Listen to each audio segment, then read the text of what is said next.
Presidente, até pelo encerramento da fala de quem me antecedeu na tribuna, eu me vejo obrigada a mudar a ordem do meu pronunciamento, do pronunciamento que eu já faria aqui.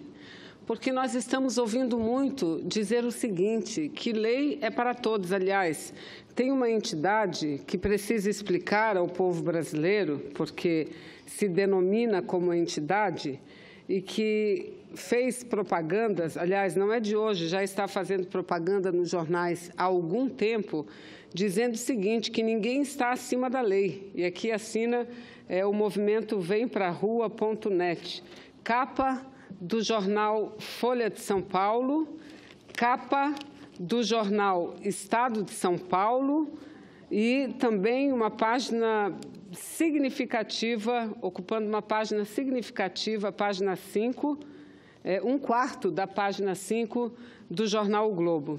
Eu, senhora presidente, como sou muito curiosa, fui atrás de saber o quanto custa cada uma dessas publicidades, o quanto custa cada uma dessas peças publicitárias.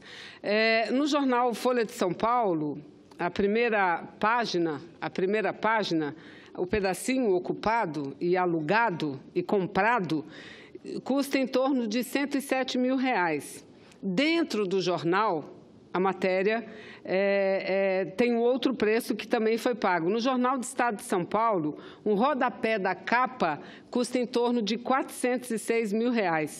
O anúncio de um quarto de página no jornal O Globo, mais de R$313 mil, ou seja, apenas em 3 veículos de comunicação, repito, 3 veículos de comunicação, essa entidade Vem para a Rua, denominada Vem para a Rua, que se diz representante do povo brasileiro, gastou quase R$1 milhão.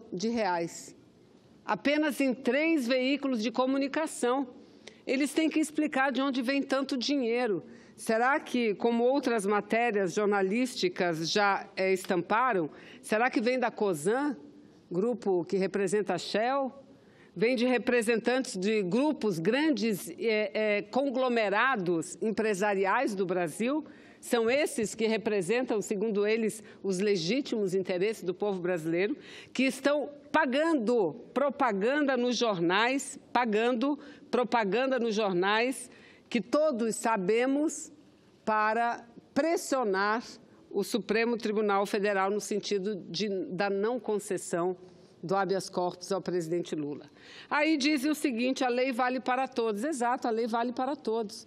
Agora, o que o Supremo Tribunal Federal deverá analisar no dia de ontem foi exatamente o que já analisou no ano de 2009.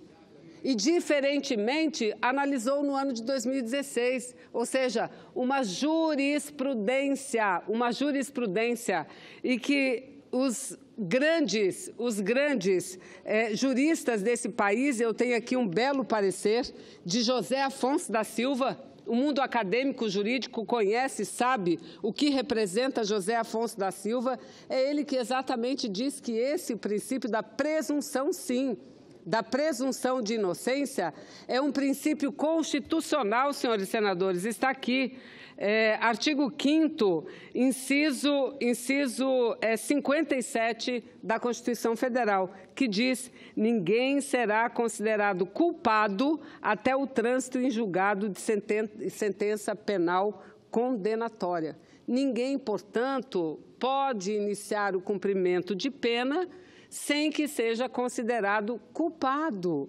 Esse é o espírito da Constituição brasileira. Exatamente esse é o espírito da Constituição brasileira. No ano de 2009, por uma margem muito apertada de votos, essa foi a leitura do Supremo Tribunal Federal, que foi modificada no ano de 2016, e que poderá, sim, ser modificada novamente, porque essa é uma questão de interpretação. Eu quero dizer, senhores senadores e senhoras senadoras, que eu fico com o texto literal da Constituição da República Brasileira. Esse é o texto, aquele que apenas considera culpado depois de trânsito em julgado.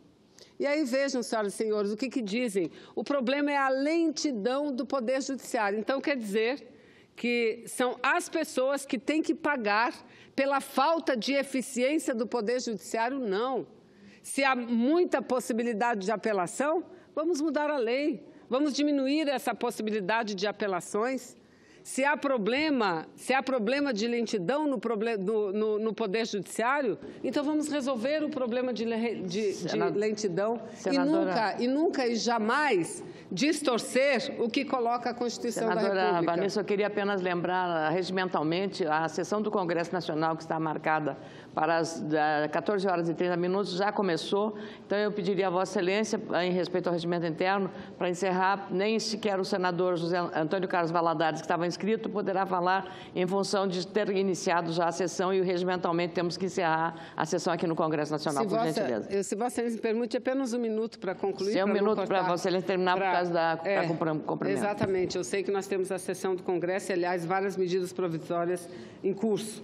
Mas, senhora presidente, eu aqui dizia o seguinte, fico com a Constituição e me assusta muito ver de onde surgem esses movimentos que tentam pressionar o Poder Judiciário e que, inclusive, ameaçam. Eu acabei de dizer, numa parte, a senadora Gleisi, o que falou o general Lessa, general da reserva, uma pessoa pela qual eu tenho profundo respeito, dizendo que pode até haver sangue se não for julgado contra o presidente Lula e se ele não for preso. O que é isso?